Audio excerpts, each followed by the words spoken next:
আসন্ন জাতীয় সংসদ নির্বাচনকে সামনে রেখে জমজমাট কুমিল্লার 11টি আসন চলমান রয়েছে মনোনয়নপত্র বিতরণ কার্যক্রম। আরও বিস্তারিত জানব জেলা প্রশাসক কার্যালয়ের সামনে থেকে যুক্ত হচ্ছেন কুমিল্লা প্রতিনিধি হুমায়ুন কবির জীবন কুমিল্লা জেলা প্রশাসক ও রিটার্নিং কর্মকর্তার কার্যালয় এবং বিভিন্ন উপজেলায় রিটার্নিং কর্মকর্তার কাছ থেকে 11টি আসনে 118 জন প্রার্থী মনোনয়নপত্র সংগ্রহ করেছেন। প্রার্থীদের মধ্যে নির্বাচনী প্রচারণা কেমন দেখছেন, উৎসাহ উদ্দীপনা কেমন দেখছেন, বিস্তারিত জানাবেন।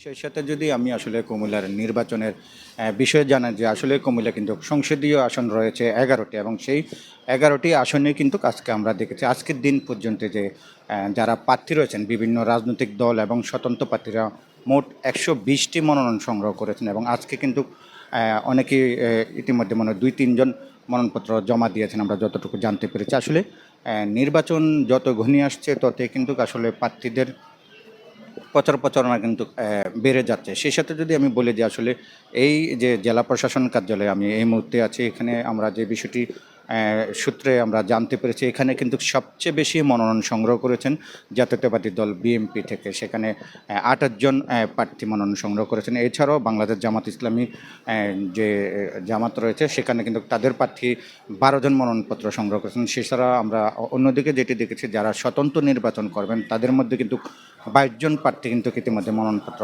সংগ্রহ করেছেন। সব কিছু মিলে যদি বলি যে আসলে উৎসাহ উদ্দীপনা এবং আনন্দের মধ্যে দিয়ে কিন্তু কুমিল্লা মনোনয়নপত্র ক্রয় করা এবং জমা দেওয়ার কার্যক্রম কিন্তু চলছে। এবং সেই সাথে যদি আমি আরেকটি বিষয় জানাই যে আসলে ভোটারদেরও আলোচনা রয়েছে, ভোটের যে হিসাব নিকাশ সব কিছু বিভিন্ন চায়ের দোকানও কিন্তু এই জাতীয় সংসদ নির্বাচন নিয়ে আলোচনা চলছে। তো আমি যদি শেষ কথাই বলি যে আসলে কুমিল্লার নির্বাচনের দিন যত ঘনিয়ে আসছে, জাতীয় সংসদ নির্বাচন 11টি আসনের প্রার্থীরা ব্যস্ত সময় পার করছেন, সে সাথে তারা কিন্তু বিভিন্ন কৌশলে ভোটারদের কাছেও যাচ্ছেন। তো আগামীকাল মনোনয়নপত্র জমা দেওয়ার শেষ দিন। তো এই ছিল কুমিল্লা থেকে আমার কাছ থেকে সর্বশেষ।